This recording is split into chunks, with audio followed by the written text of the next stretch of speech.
Bismillahirrahmanirrahim. Assalamualaikum warahmatullahi wabarakatuh. Kami dari kelompok 11 akan mempresentasikan hasil makalah kami yang berjudul tentang ayat-ayat tentang keuangan negara. Langsung saja. 1.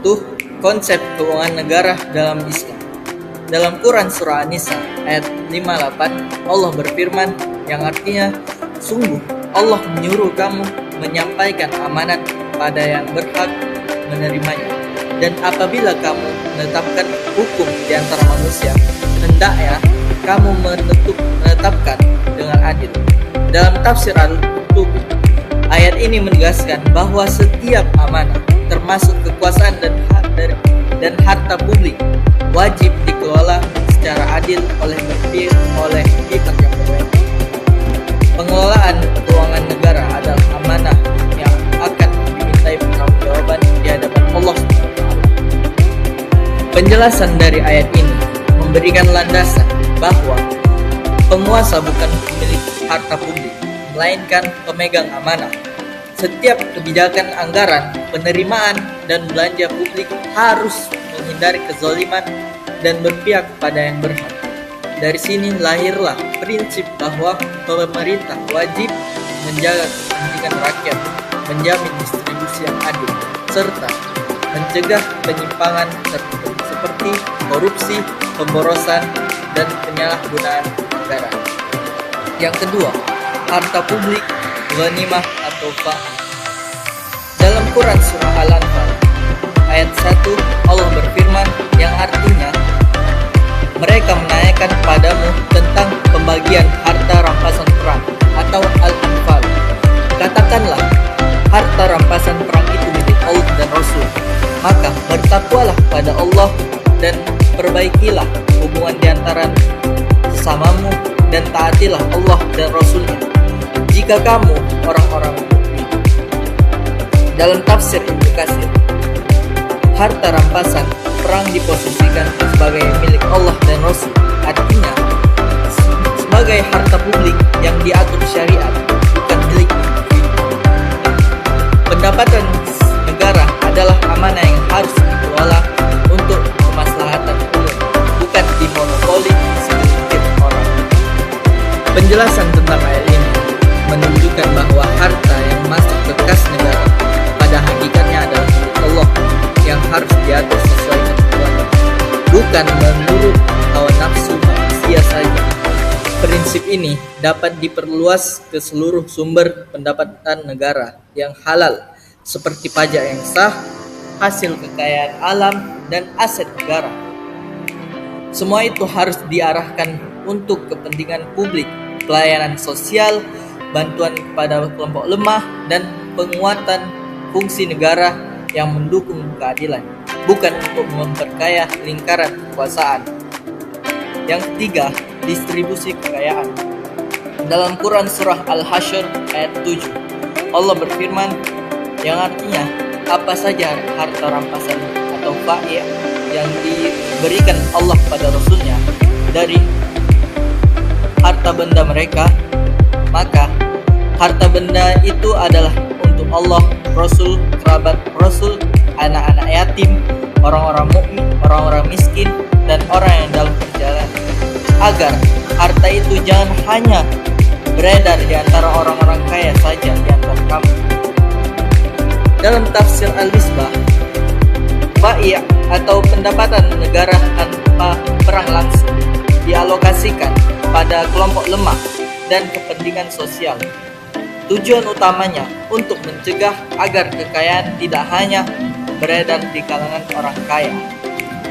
Penjelasan tentang ayat ini menggabungkan aspek teknis dan filosofis. Secara teknis disebutkan kelompok penerima manfaat, secara filosofis ditegaskan tujuan agar harta itu jangan hanya beredar di antara orang-orang kaya saja.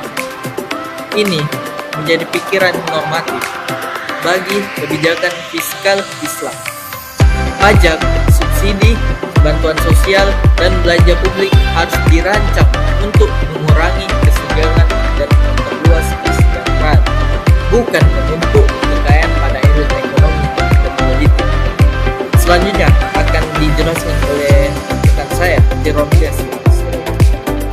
Terima kasih kepada rekan saya yang telah memberikan saya waktu untuk menjelaskan pembahasan kami yang selanjutnya, yaitu pencatatan dan transparansi. Quran Surah Al-Baqarah ayat 282 yang artinya, wahai orang-orang yang beriman, apabila kamu bermuamalah tidak secara tunai untuk waktu yang ditentukan, hendaklah kamu menuliskannya, dan hendaklah seorang penulis di antara kamu ini menuliskannya dengan benar. Tafsir Al-Misdah menjelaskan bahwa ayat ini memerintahkan pencatatan transaksi utang piutang dengan jelas, jujur, dan adil. Ayat ini menjadi dasar pentingnya dokumentasi, akuntabilitas, dan pengawasan dalam urusan keuangan.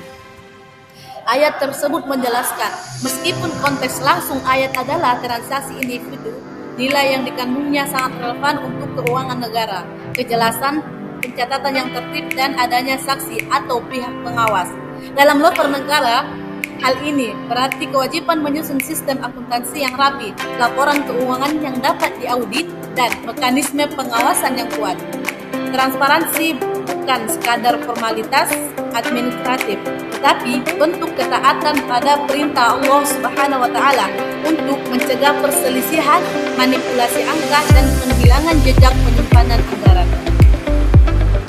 Selanjutnya, ayat tentang larangan riba dan kecurangan. Quran Surah Al-Baqarah ayat 275 yang artinya, orang-orang yang makan atau mengambil riba tidak dapat berdiri melainkan seperti berdirinya orang yang kemasukan setan lantaran atau tekanan penyakit gila. Padahal Allah telah menghalalkan jual beli dan mengharamkan riba. Tafsir Ibnu Katsir menjelaskan bahwa riba diharamkan karena mengandung kezaliman dan merusak tatanan ekonomi.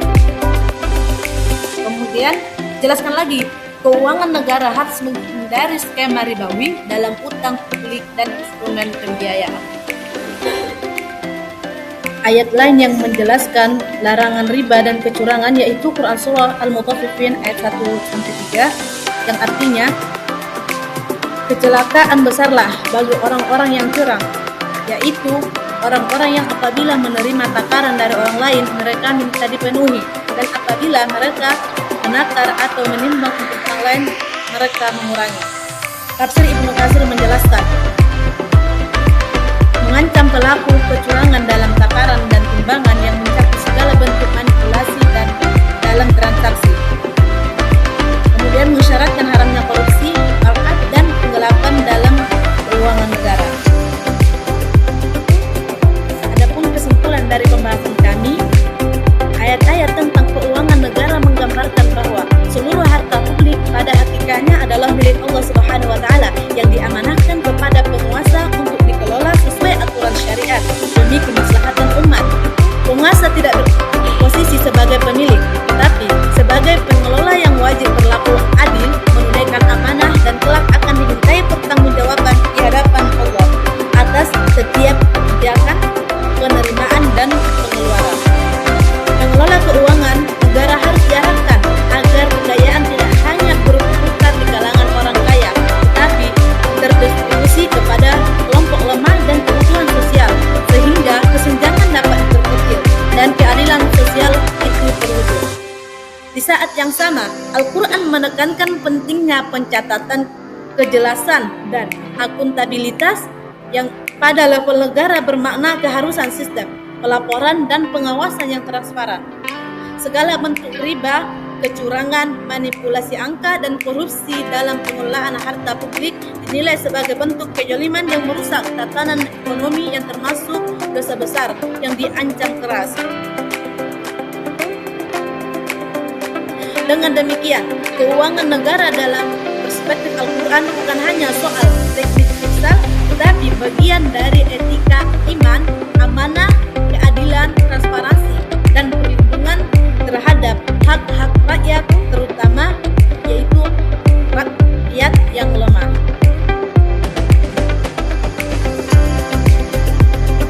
Oke, sekian dari hasil pemaparan makalah kami. Jika ada salah kata, mohon maaf. Tutup dengan doa kepada majelis. Sekian, Assalamualaikum warahmatullahi wabarakatuh.